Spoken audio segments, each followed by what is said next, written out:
Assalamualaikum warahmatullahi wabarakatuh. Halo semuanya teman-teman, gimana kabar ini? Semoga selalu dalam keadaan sehat walafiat. Di bulan suci Ramadan ini, tentunya teman-teman tetap harus belajar karena banyak banget tes-tes yang sedang dibuka dan teman-teman harus mempersiapkan diri dengan maksimal. Nah, jadi untuk beberapa waktu ke depan ini, teman-teman sekitar bulan April itu akan dilaksanakan tes seleksi P3K untuk tahap 2.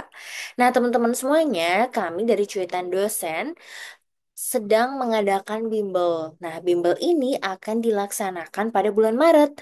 Oleh karena itu, jangan lupa teman-teman untuk join. Caranya mudah banget, yaitu kunjungi di cuitandosen.com di websitenya atau kunjungi di Instagram kita di Cuitan Dosen. Nah, selain itu, hari ini kita akan bahas soal-soal HOTS, teman-teman, yang berkaitan dengan seleksi tes P3K yang disesuaikan dengan kisi-kisi terbaru. Nah, untuk bimbel ini bisa diikuti oleh seluruh formasi, jadi ini adalah salah satu tes yang harus diikuti oleh seluruh formasi ya, teman-teman. Perlu dicatat untuk seluruh formasi. Nah, nanti khusus untuk formasi dosen kita akan buat di video berikutnya, teman-teman ya. Sekarang kita akan bahas dulu apa saja tahapan tes P3K, jenis-jenis contoh soal yang hot, dan gimana alur untuk mendaftar bimbel. Oleh karena itu, izinkan saya untuk share screen.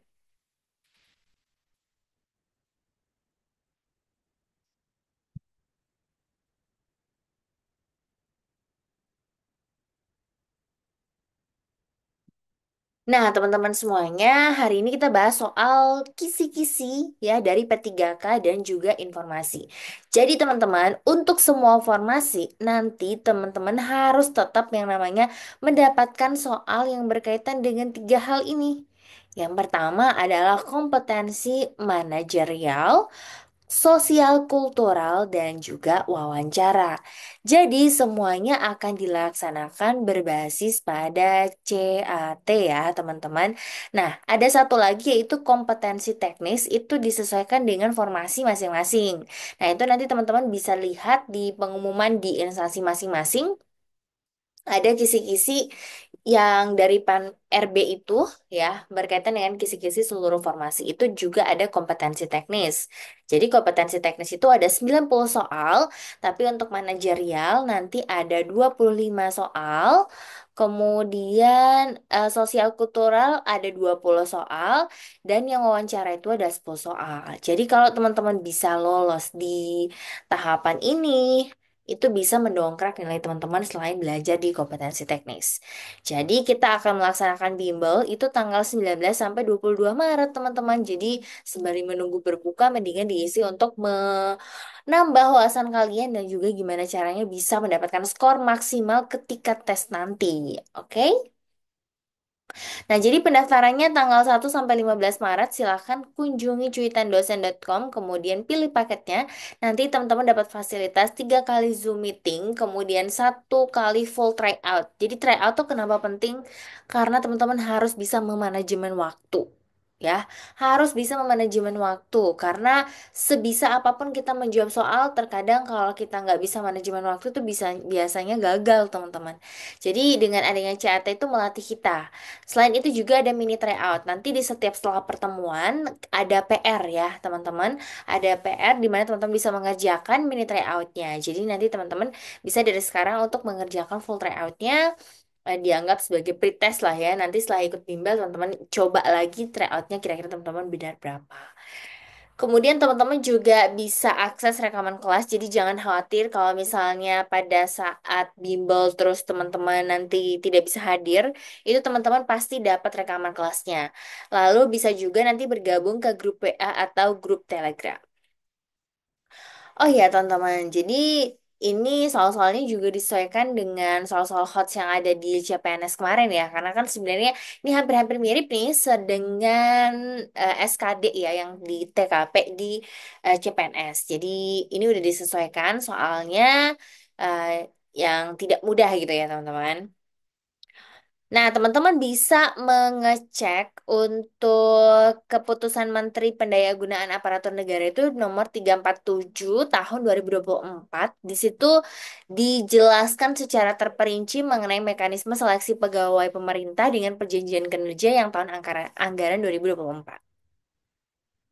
Nah, kita lihat nih tahapannya. Nanti teman-teman di sini ini ada sedikit perubahan ya. Jadi penarikan data final tuh nanti 1 sampai 7 Maret itu ini perubahan ya, perubahan jadwalnya. Tapi hampir sama ya, tidak ada yang berubah. Jadi nanti teman-teman akan melaksanakan seleksi kompetensi itu di tanggal 17 sampai 16 Mei. Jadi sebentar lagi.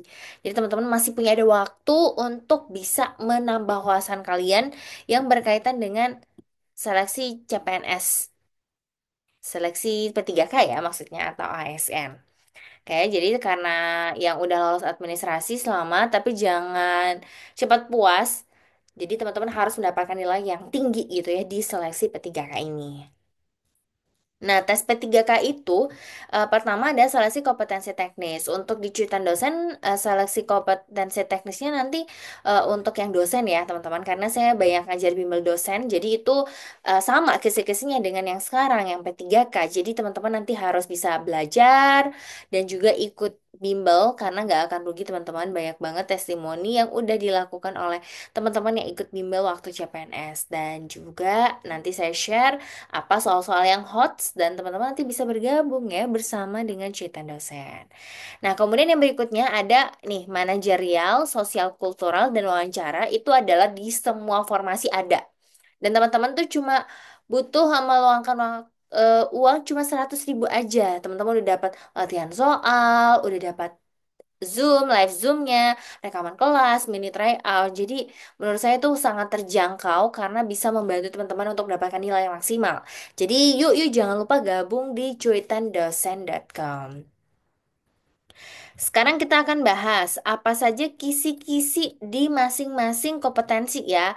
Jadi kalau kompetensi teknis nanti di video berikutnya khusus untuk dosen, tapi yang sekarang yang umum dulu. Jadi teman-teman yang bukan dosen, itu semua pasti akan dapat juga yang manajerial, sosial kultural, dan wawancara.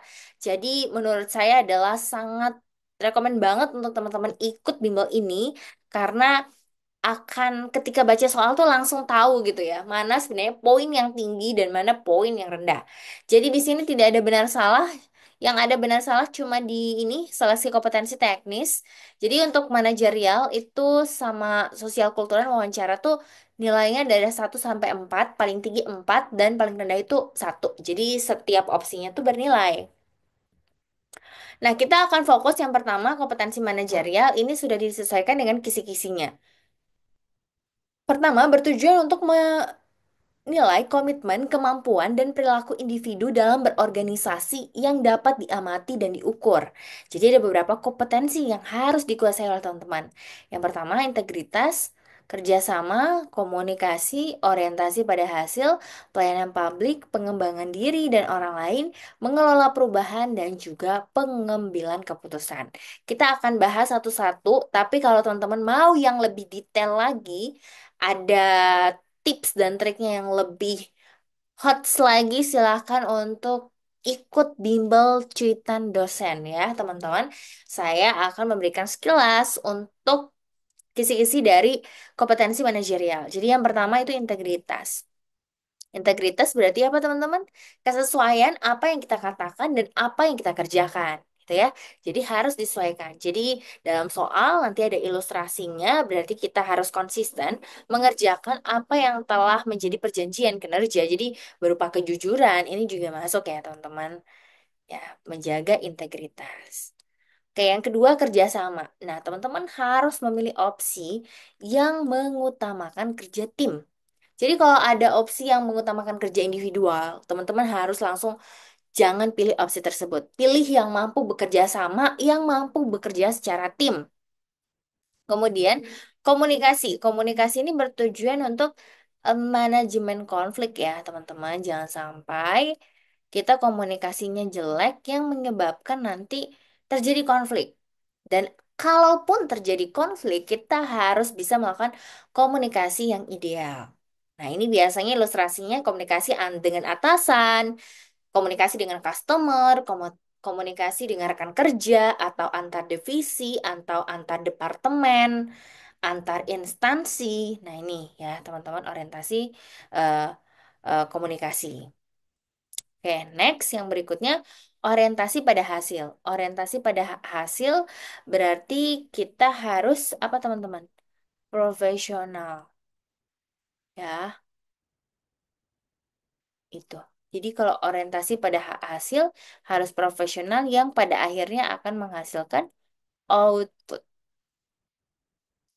Kemudian yang berikut adalah pelayanan publik, berarti mengutamakan kepentingan masyarakat. Kepentingan masyarakat itu harus diutamakan, teman-teman ya. Jadi nanti kalau dalam jawab soal, pastikan benar-benar itu adalah untuk mengutamakan kepentingan masyarakat. Kemudian pengembangan diri. Pengembangan diri itu mau untuk terus belajar. Nah, biasanya pengembangan diri ini harus bersama dengan rekan kerja, itu pasti poinnya lebih tinggi ya. Kemudian mengelola perubahan. Nah, ini biasanya perubahan pola kerja.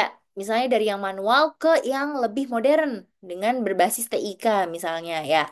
Berarti kita harus bisa yang namanya menerima perubahan-perubahan tersebut sebagai upaya kita untuk meningkatkan kinerja. Gitu ya, teman-teman. Jadi pilih opsi yang meninggalkan pola-pola kerja lama. Kemudian pengambilan keputusan. Pengambilan keputusan ini berarti bijaksana ya.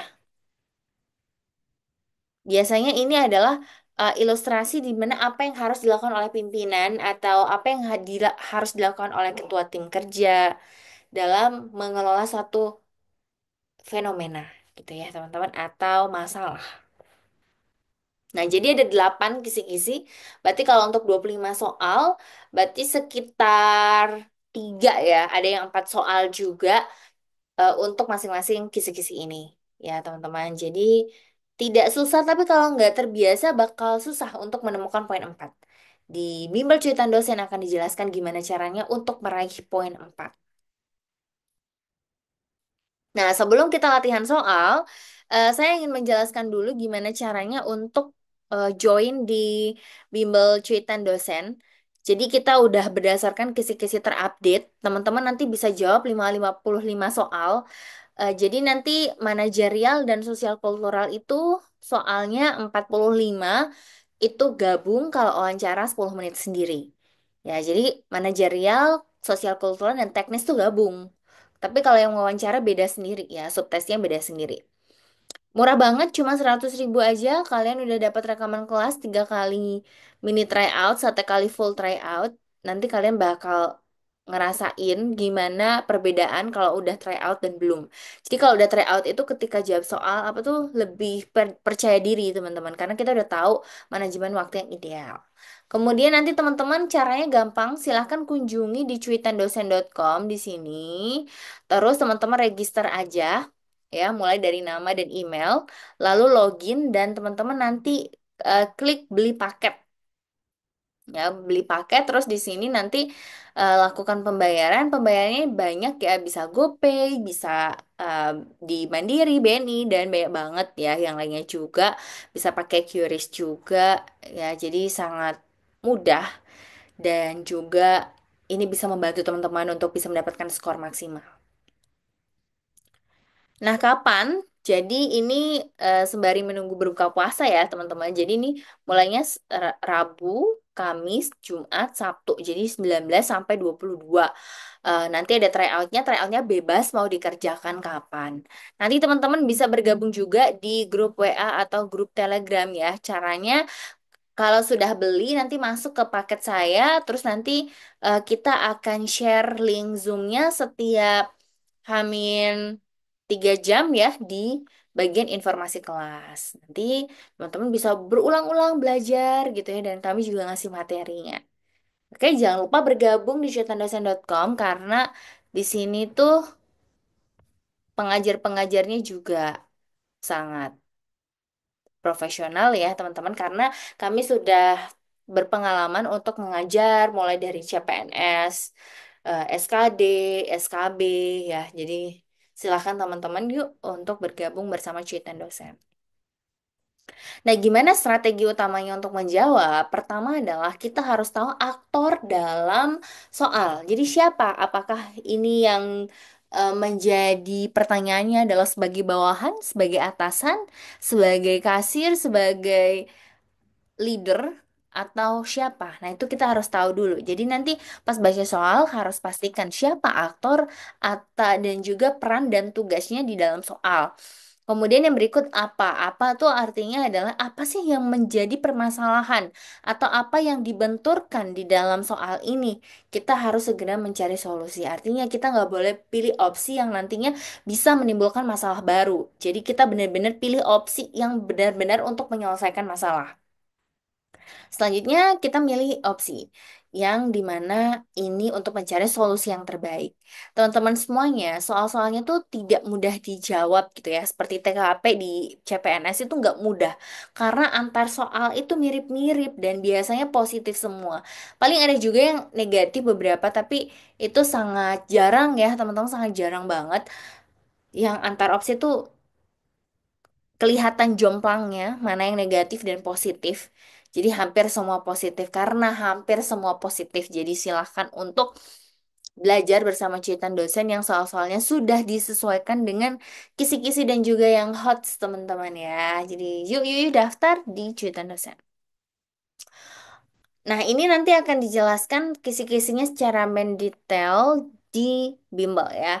Kita coba untuk latihan soal. Jadi ingat untuk manajerial 1 sampai 4, di mana 4 ini paling tinggi dan 1 paling rendah.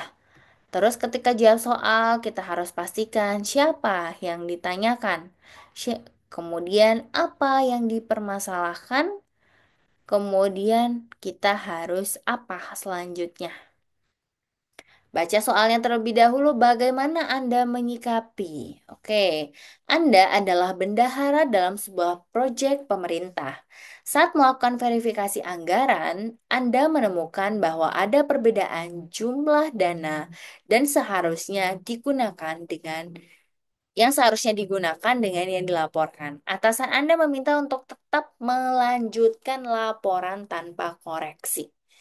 Ya, jadi ada bonus-bonus gitu ya teman-teman. Nah, kita sebagai siapa? Ini berarti kita jawab ya bendahara. Kemudian masalahnya adalah ada anggaran berlebih atau anggaran yang tidak sesuai ya. Tidak sesuai ya. Oke, kemudian harus apa ya. Dan ini kan yang dibenturkan adalah atasannya nggak pengen nih tuh teman-teman. Atasannya nggak mau, udah nggak perlu dikoreksi lagi. Nah, kita pasti dilema dong ya sebagai bawahan. A. Membahas temuan ini dengan atasan dan meminta klarifikasi lebih lanjut. Bisa jadi ya. Tetap menyusun laporan tanpa koreksi, tetapi mencatat temuan ini untuk referensi di masa depan. Bisa jadi juga karena dia tidak melaporkan, maksudnya dia melaporkan tanpa koreksi, tapi dia memberikan satu evaluasi bahwa kedepannya nggak boleh ada lagi. Itu juga kan sebenarnya agak-agak positif gitu ya teman-teman. Tapi bukan ya, karena dia tetap menyusun laporan tanpa koreksi. Nah ini nggak boleh ya teman-teman. Tadi kan ada prinsipnya integritas. Jadi poin B kita skip. Bukan. Melaporkan kepada pihak yang berwenang dan memastikan keuangan proyek transparan. Bagus juga. Mengikuti perintah atasan tanpa mempertanyakan lebih lanjut. Enggak ya teman-teman, karena kalau kita enggak berintegritas itu berarti kita poin untuk manajerialnya rendah nih ya. Jadi kita nggak bakal lolos P3 kan nantinya ya kalau kita jawab yang D. Jadi kita boleh ikut atasan tapi jangan sampai hal itu tuh menjerumuskan atau bertentangan dengan prinsip integritas.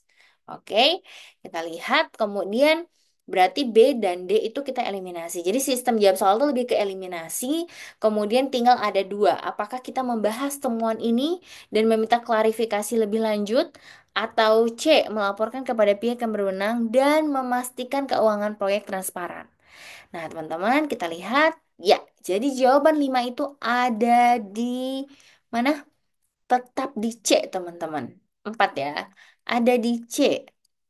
Baru kemudian yang tiga, membahas temuan ini dengan atasan. Kenapa? Karena kita harus mencari cara supaya permasalahan ini selesai. Kalau yang A, kita masih membahas dan meminta klarifikasi, tapi belum tentu diselesaikan, ya. Sedangkan yang dicari adalah ASN yang mampu berintegritas. Jadi kita pilih yang C, melaporkan kepada pihak yang berwenang dan memastikan keuangan proyek transparan. Jadi, maksud pihak yang berwenang tuh bukan berarti harus langsung polisi gitu ya teman-teman, karena di internal setiap instansi itu kan ada inspektorat ya atau ada satuan pengawas internal. Nah, di situ lebih mereka bisa maksimal gitu ya untuk memantau temuan ini, karena dari atasannya sudah tetap ngotot gitu ya untuk tetap melanjutkan laporan tanpa koreksi. Ya, jadi nanti harus berikan feedback dulu nih dari pihak yang berwenang secara internal. Kemudian memastikan juga bahwa keuangan itu tetap harus transparan. Jadi tidak ada celah untuk tindakan-tindakan yang sifatnya korupsi, ya kolusi atau nepotisme itu nggak ada kompromi teman-teman. Pilihlah opsi yang dimana masalah ini terselesaikan. Kalau yang A itu terkesan oke menjalin komunikasi, tapi masalahnya adalah apa target utamanya. Jadi target utamanya ini kan adalah gimana caranya supaya proyek ini tetap berjalan secara transparan. Jadi jawabannya adalah C ya teman-teman. Silahkan untuk dibaca lagi dan diresapi lagi kira-kira apa yang menjadi kesulitan dalam menjawab soal-soal seperti ini. Kemudian yang berikutnya, soal nomor 2. Anda sebagai salah satu staf, oke, kita baca dulu. Sebaiknya sikap yang dilakukan menghadapi situasi tersebut adalah, oke, kita tanya sikap yang harus kita lakukan ya. Anda sebagai salah satu staf di kantor diminta untuk melakukan efisiensi anggaran dengan cara hanya menggunakan setengah dari jumlah AC yang ada. Namun ketika atasan tidak ada, Anda tetap menyalakan semua AC karena merasa ruangan pengap. Nah, jadi bagaimana sikap Anda? Nah, oke, ketika pimpinan tidak ada, Anda itu tetap ingin gitu ya untuk menyalakan AC karena merasa ruangannya itu pengap. Nah, apa yang Anda lakukan? Nah, ini hot ya, sesuai dengan kisi-kisi yang sesuai dengan situasi nasional sekarang di mana harus efisiensi anggaran menggunakan setengah fasilitas kantor ya, seperti AC, kemudian lift dan lain-lain ya. A. Memprioritaskan kenyamanan pribadi di atas kebijakan kantor, tetapi tetap mempertimbangkan efisiensi dengan mematikan AC jika atasan Anda. Jika ada atasan Anda gitu ya. Kalau nggak ada berarti ini tidak ya teman-teman. Tidak sesuai dengan prinsip manajerial tadi ya. Artinya tidak berorientasi atau tidak profesional. Kemudian yang B, tidak mematuhi kebijakan efisiensi anggaran karena mengutamakan kenyamanan pribadi tanpa mempertimbangkan dampaknya terhadap biaya operasional kantor. Ini juga enggak. Artinya kalau ada regulasi dari pemerintah, kita sebagai ASN tuh harus patuh, harus menjalankan secara bijak dan juga eh, secara atau mampu untuk berkomitmen. Oke, teman-teman harus mampu berkomitmen terhadap berbagai aturan yang memang sudah ditetapkan. Berusaha menaati kebijakan efisiensi namun tetap nyalakan AC hanya saat kondisi ruangan benar-benar tidak nyaman agar tetap kondusif. Nah, ini bisa jadi juga ya. Kemudian yang D, menaati kebijakan efisiensi dengan mencari solusi lain seperti membuka jendela atau menggunakan kipas angin untuk mengurangi pengap di ruangan. Nah, gimana teman-teman? Artinya kita harus tetap tunduk terhadap aturan ya. Jadi mengelola perubahan di sini, maksudnya mengelola perubahan karena ada kebijakan baru, di mana perubahan ini kita itu mampu untuk melakukan efisiensi anggaran. Oke, jadi jawabannya adalah D, teman-teman ya, untuk soal nomor 2. Kita lanjut soal berikutnya. Nah, ini kerjasama. Jadi kerjasama itu adalah harus mampu membangun lingkungan kerja yang harmonis, kolaboratif, ya, saling mendukung, teamwork, kontribusi, menghindari sikap-sikap yang bekerja secara individual atau memiliki sikap yang egois. Oke, kita lihat. Anda bekerja dalam tim project lintas departemen. Beberapa anggota tim kurang aktif dan terkesan hanya mengandalkan anggota lain. Bagaimana sikap Anda? A. Membiarkan saja karena bukan tanggung jawab Anda untuk mengatur tim. Membiarkan saja, enggak ya teman-teman. Menyelesaikan bagian Anda sendiri dengan maksimal tanpa mempermasalahkan kinerja nggak boleh. Karena prinsipnya adalah kita tuh nggak boleh nggak peka gitu ya teman-teman. Jadi kalau ada permasalahan, kita berusaha untuk menyelesaikan atau kita berusaha menjadi proaktif. Kita harus proaktif kalau misalkan ada masalah. Kemudian, mengeluhkan kondisi ini kepada atasan agar mereka ditegur. Kita keep dulu, mengajak diskusi untuk membagi tugas secara lebih terperinci dan memastikan semua anggota berkontribusi. Oke, teman-teman. Jadi kata kuncinya adalah diskusi ya untuk kerjasama. Jadi di kompetensi manajerial utamakan kerjasama, kemudian utamakan juga saling berbagi, dan yang paling penting adalah mengutamakan gimana bisa membangun budaya kerja yang harmonis dan menghindari konflik. Ini ya teman-teman, jadi D jawabannya juga. Kemudian B ya, setidaknya kenapa yang B itu poinnya 3? Karena dia em, setidaknya dia tidak termasuk orang yang nggak aktif gitu ya teman-teman ya. Kalau mengeluhkan, ini ja- eh, jangan-jangan kita juga nggak mengerjakan tugas kita gitu ya. Oke teman-teman, kita lanjut. Oke, saya minimize dulu. Anda memiliki rekan kerja yang tidak bisa menjaga rahasia, terutama terhadap hal-hal yang seharusnya hanya diketahui oleh sesama rekan Anda. Setiap kali Anda berbagi cerita atau informasi rahasia, rekan tersebut selalu menyampaikan kepada pimpinan tanpa persetujuan Anda. Maka, sikap yang sebaiknya Anda lakukan adalah A. Berhenti sepenuhnya berbagi cerita atau informasi rahasia dengan rekan Anda agar tidak ada lagi resiko informasi disebarkan. Bagus juga ya, artinya kita mengantisipasi nih teman-teman. Menegur secara langsung rekan kerja tersebut dan meminta agar ia lebih menghargai kepercayaan antar rekan kerja. Bagus teman-teman, menghindari berbicara hal-hal sensitif dengan rekan tersebut dan hanya membagikan informasi yang bersifat umum. Bagus juga, mengajak rekan tersebut berdiskusi secara pribadi untuk menjelaskan pentingnya menjaga kepercayaan orang lain atau rekan kerja. Ya, apakah ini, apakah ini atau ini teman-teman. Nah, kita bahas satu-satu ya. Kalau poin empatnya itu ada di D teman-teman. Kok bisa di D? Di sini mengajak. Kalau ini menegur. Menegur itu berarti nanti bisa jadi menimbulkan konflik baru ya. Karena ini untuk menjalin komunikasi, kita berbicara, mengajak diskusi secara pribadi itu justru akan membuat suasana atau situasi kerja menjadi lebih harmonis. Walaupun kita sadari bahwa dalam soal ini yang salah adalah teman kita yang nggak bisa jaga rahasia. Tapi kita usahakan jangan terpancing seperti teman kita. Tuh ya teman-teman. Jadi pilihlah opsi di mana kita itu sebagai seorang yang selalu menawarkan solusi. Selalu menawarkan solusi dan berupaya untuk menghindari konflik. Itu yang poin penting ya yang harus teman-teman pahami ketika menjawab soal. Oke, jadi yang 4D, kemudian yang 3 ada B, kemudian C, dan yang terakhir adalah A. Kita lanjut soal berikutnya. Oke, yang tadi kerjasama ya. Dan kerjasama tuh beda-beda tipis gitu ya dengan komunikasi. Jadi kalau komunikasi tuh lebih ke kemampuan untuk bernegosiasi, kemudian kemampuan untuk memberikan umpan balik atau feedback, kemudian menyesuaikan komunikasi dengan audiens, dan menghindari kesalahpahaman. Jadi kerjasama dengan komunikasi adalah menghindari konflik. Pokoknya kalau misalnya ada opsi yang kalau dipilih itu menimbulkan konflik baru, silahkan jangan pilih opsi tersebut. Ya teman-teman, sekali lagi, jangan pilih opsi yang menimbulkan masalah baru atau jangan pilih opsi yang menimbulkan konflik baru. Itu harus teman-teman hindari. Seorang rekan kerja sering memberikan informasi yang kurang akurat kepada tim, sehingga terjadi kesalahpahaman dalam pekerjaan. Bagaimana Anda menangani situasi ini?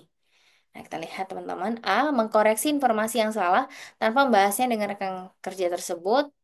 Bisa jadi membiarkan saja, enggak ya. Memberikan umpat balik secara langsung membantunya dalam menyampaikan informasi yang lebih akurat. Oke, menghindari bekerja sama enggak ya. Jadi lebih ke yang C ya, teman-teman. Nah, ini soal-soalnya dikombinasi ada yang antar opsi itu hot semua dan juga ada yang bisa dilihat gitu ya. Ada perbedaan antara 4 3 2 1 karena soal-soalnya biasanya ada yang hot kalau pada saat tes dan berdasarkan pengalaman di tahun sebelumnya itu juga ada yang masih bisa diprediksi mana nilai 4 3 2 1. Oke, orientasi pada hasil. Jadi orientasi pada hasil tuh biasanya gini teman-teman. Harus mencapai target dan harus tahu prioritas. Dua hal ini harus dipastikan ketika menjawab soal. Anda memiliki target untuk menyelesaikan laporan bulanan dalam waktu 3 hari.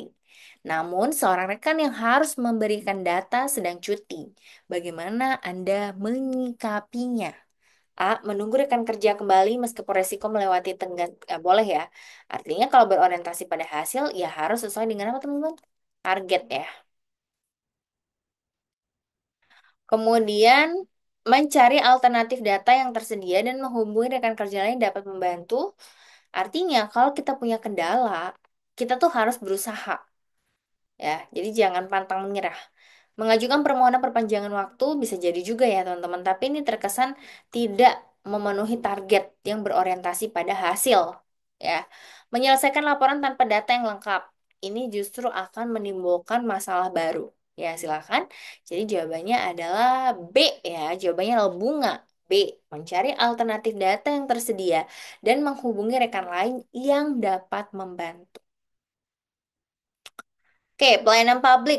Pelayanan publik berarti harus apa teman-teman?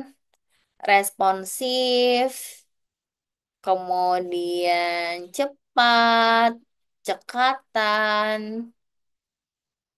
terus berbasis pada customer atau masyarakat. Jadi mengutamakan kepentingan-kepentingan masyarakat. Torik adalah staf pelayanan publik di kantornya. Suatu sore, setelah seharian bekerja keras menyusun laporan bulanan, ia berencana pulang. Saat berjalan menuju parkir, ia mendengar dua warga mengeluhkan pelayanan di kantor pajak yang menurut mereka kurang memuaskan. Sikap yang paling tepat dilakukan Torik dalam situasi ini adalah oke, jadi tidak sengaja ya, Torik ini menemukan atau mendengar dua warga yang mengeluhkan pelayanan di kantor pajak. Karena pelayanannya kurang memuaskan ya. Sedangkan kalau untuk tadi orientasi eh, pada pelayanan publik itu harus mengutamakan customer ya atau mengutamakan kepentingan masyarakat. Yang A, meminta kedua warga tersebut untuk datang langsung kantor besok untuk menyampaikan keluhan. Bisa jadi mendengarkan keluhan warga tersebut sebentar dan kemudian bergegas pulang karena sudah lelah. Bagus setidaknya mendengarkan ya teman-teman. Mendekati warga tersebut meminta maaf atas ketidaknyamanan yang mereka alami dan berjanji akan segera menindaklanjuti keluhan mereka serta memberikan solusi secepat mungkin. Bagus. D.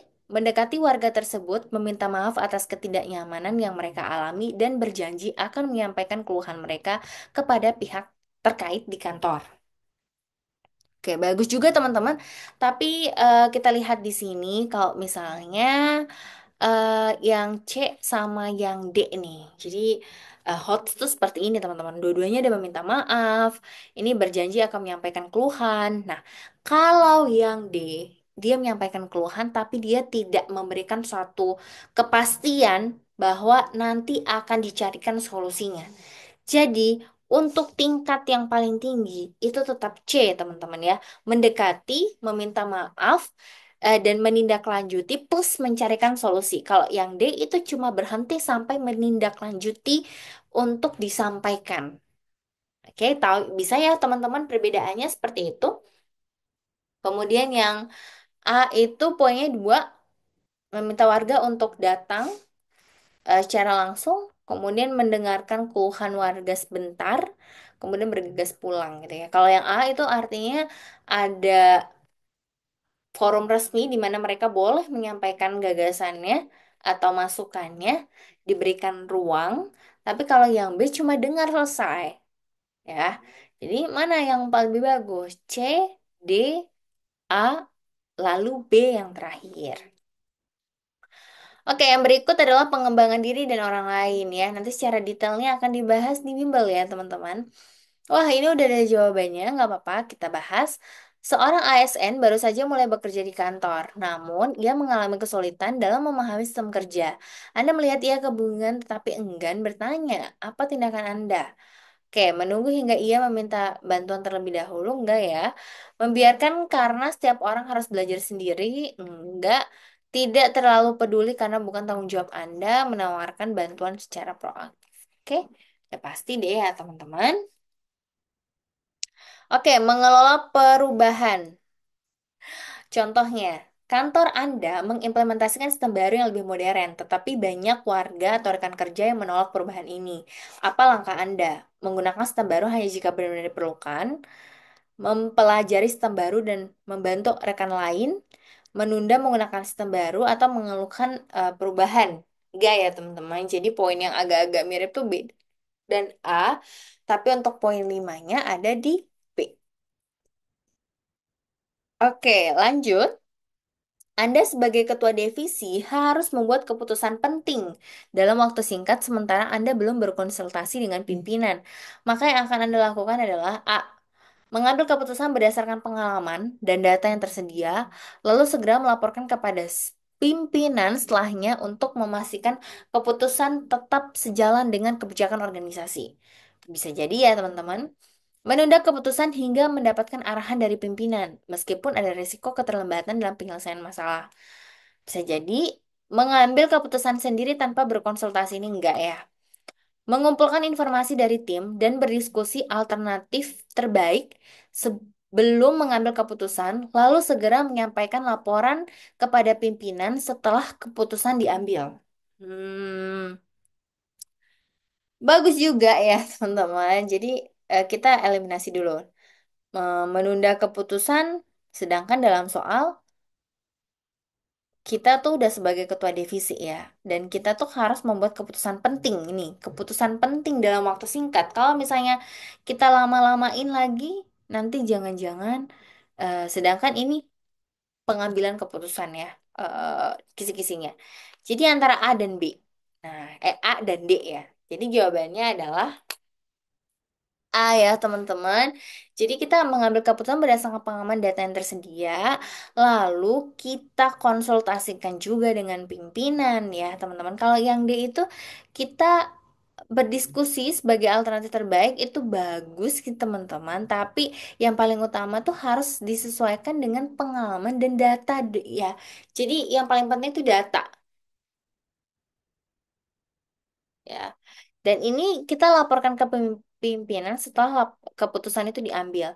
Mengambil keputusan berdasarkan pengalaman dan data, lalu segera melaporkan kepada pimpinan setelahnya untuk memastikan keputusan tetap sejalan dengan.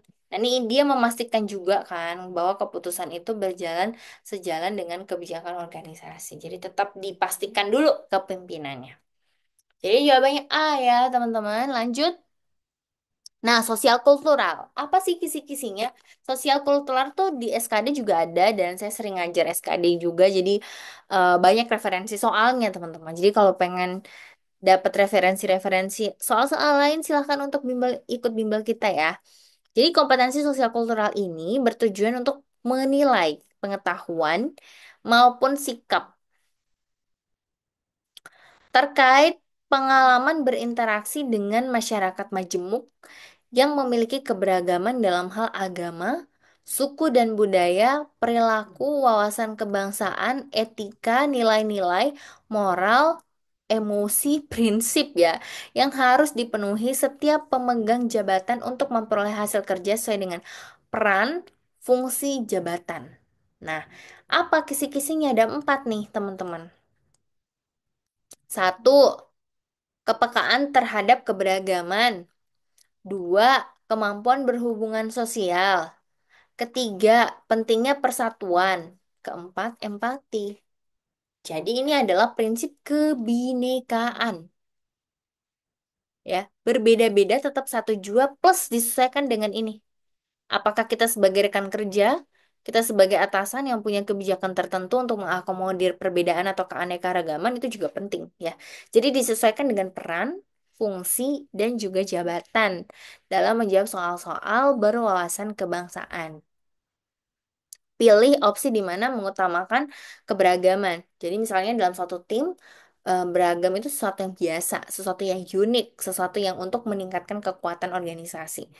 Kemudian berhubungan di kantor, tempat kerja baru, tempat tinggal baru, itu pastikan ya bahwa kita mengutamakan sosial, kehidupan sosial. Terus kepekaan terhadap persatuan. Jadi sikap kita itu adalah mengutamakan, jadi menghindari radikalisme, ya. Kemudian sikap-sikap eksklusif itu penting untuk kita lakukan. Kemudian empati. Jadi ada perbedaan agama, perbedaan logat, gitu kita harus memiliki empati, teman-teman ya. Jadi jangan sampai kita ikut menjustifikasi atau kita ikut membuli gitu ya terhadap perbedaan yang ada. Jadi kita harus berempati. Oke, kita cek apa yang Anda lakukan persiapan sebelum menjadi juri. Nah, Anda ditugaskan untuk menggantikan atasan yang berhalangan hadir sebagai juri dalam kegiatan penampilan pentas seni budaya daerah. Namun Anda merasa kurang memahami secara mendalam tentang budaya daerah setempat. Anda dapat menjalankan tugas sebagai juri dengan baik. Anda perlu mempersiapkan diri ya agar Anda eh, disuruh jadi juri tapi nggak terlalu tahu tentang budaya tersebut. Jadi apa yang dilakukan? A. Mengkombinasikan riset mendalam melalui literatur, sumber daring, serta mengadakan diskusi singkat dengan juri lain dan tokoh masyarakat untuk memahami kriteria penilaian budaya daerah. Bagus, membaca secara cepat informasi dasar tentang budaya daerah sebelum acara dimulai, tetapi tetap mengutamakan pendapat juri lain yang lebih berpengalaman. Ini bagus juga, tapi ini cenderung persiapannya kurang mantep ya, teman-teman, karena di sini membaca secara cepat. Jadi bukan opsi B, opsi C kita lihat. Opsi C, mencari tahu lebih lanjut tentang budaya daerah tersebut seperti tarian, musik, pakaian adat, dan menonton video atau artikel yang relevan. Bagus juga ya teman-teman, jadi ada upaya yang dilakukan. Oke, kita keep dulu. Menghubungi tokoh atau orang lain ahli dalam budaya tersebut setempat untuk mendapatkan panduan penilaian yang lebih tepat dan mendalam. Menghubungi tokoh atau orang. Bagus ya teman-teman. Jadi yang ini bagus, dia mempelajari. Yang ini dia menghubungi tokoh atau ahli atau juri lain. Yang ini mengakomodir opsi yang C dan opsi yang D. Berarti kita dapat menyimpulkan bahwa opsi A adalah opsi yang terbaik. Oke teman-teman, di sini maksudnya D ya, yang ini. Kemudian yang duanya itu ada di C, yang satunya itu ada di B. Oke ya teman-teman. Jadi soalnya seperti ini yang host saya udah kombinasikan, ada soal host, ada soal yang bisa kita pahami ya. Artinya soal-soal tuh ada level-levelnya. Nanti di bimbel tuh bakal belajar dari level dasar sampai level yang hot banget, yang susah banget antar opsi untuk menemukan jawabannya. Oke, saya minimize dulu. Renaldi adalah seorang siswa berprestasi, baru saja memenangkan kompetensi akademik tingkat nasional. Meskipun ia merasa bangga dengan pencapaian tersebut, ia juga mendengar kabar bahwa beberapa teman sekelasnya kurang antusias terhadap prestasi Renaldi. Beberapa dari mereka mengatakan bahwa Renaldi seharusnya lebih membagikan ilmunya dan tidak hanya fokus pada prestasi sendiri. Dalam situasi ini, Renaldi merasa dilema antara merayakan keberhasilannya dan menjaga hubungan baik dengan teman-temannya. Maka sebaiknya sikap Renaldi adalah oke teman-teman. Jadi kalau jawab soal tuh nggak usah overthinking ya. Maksudnya nanti lah seharusnya kan Renaldi yang eh, berprestasi. Jadi mengabaikan teman-teman ya. Kalau di dunia real seperti itu. Jadi jangan terlalu mengkaitkan dengan dunia real ya. Yang seharusnya kita baca kisi-kisi dan kita jawab ya. Mengadakan sesi belajar kelompok di rumah untuk berbagi ilmu dan pengalaman tentang bagaimana cara belajar efektif sehingga semua teman sekelas dapat berprestasi bersama. Oke, ada semangat belajar gitu ya. Kemudian ada komunikasi, diskusi, bagus ya. Mengabaikan komentar nggak boleh karena kan di mana teman-teman tadi itu adalah ada kemampuan berhubungan sosial, ya kan? Berarti bukan ya, enggak ya. Mendukung teman-teman dalam aktivitas mereka dengan cara membantu mereka dalam persiapan ujian dan kegiatan sosial meskipun berarti mengurangi waktu belajar pribadi. Ya, seharusnya justru sebenarnya ini dianggap sebagai belajar bersama ya, berkolaborasi. Jadi ada kata mengurangi waktu pribadi ini enggak ya, teman-teman. Menyampaikan rasa terima kasih kepada teman-teman yang telah mendukungnya dan menjelaskan bahwa keberhasilan tersebut tidak terlepas dari bantuan mereka sehingga mereka merasa dihargai. Jadi di sini ada upaya untuk mau melakukan hubungan sosial yang lebih baik, teman-teman. Jadi tetap opsi utamanya adalah yang A ya. Oke, kita lanjut. Nah, tadi contoh soal untuk sosial kultural, kemudian yang berikutnya adalah wawancara. Jadi wawancara itu bukan tipenya tuh wawancara mendalam gitu ya antara si pewawancara dengan kita, tapi nanti dikasih soal berbasis CAT, kemudian nanti dikasih opsi A sampai D, kemudian kita jawab. Wawancara di sini adalah menggali informasi non kognitif. Jadi non kognitif itu adalah untuk menggali potensi seseorang gitu ya teman-teman, bukan secara akademik gitu ya, tapi secara personality. Kemudian di sini ada beberapa kisi-kisinya. Jadi kisi-kisinya diantaranya adalah kejujuran, komitmen, keadilan, etika, dan kepatuhan. Jadi ada 5, di mana nanti ada 10 soal selama 10 menit. Jadi teman-teman harus jawab satu soal, berarti otomatis 1 menit. Oke, lanjut. Nah, di sini kejujuran, komitmen, keadilan, etika ya. Kalau etika tuh harus bertindak sesuai dengan norma dan juga moral. Norma dan moral yang berlaku. Kemudian kepatuhan. Jadi kepatuhan tuh disiplin ya. Kalau udah ada aturan ya disiplin gitu. Kejujuran berarti kesesuaian ya, kesesuaian. Komitmen itu juga berkaitan dengan profesional, teman-teman ya. Kemudian keadilan, um, ini secara adil. Kemudian etika berdasarkan norma dan nilai. Kalau kepatuhan berarti disiplin. Lanjut, yang berikutnya. Anda menemukan dokumen penting perusahaan yang tidak sengaja ditinggalkan oleh rekan kerja. Maka yang akan Anda lakukan adalah A. Saya segera mengembalikan dokumen tersebut kepada pemiliknya tanpa membaca isinya. Bagus. Saya mengamankan dokumen tersebut tetapi membaca isinya untuk memastikan tidak ada masalah. Bagus juga sih sebenarnya. Saya membiarkan dokumen tersebut tetap di tempatnya dan tidak peduli, enggak ya. Saya menyimpan tersebut untuk digunakan di lain waktu. Jadi dia simpan dulu nih. Boleh juga. Tapi opsi yang paling tepat adalah A ya teman-teman.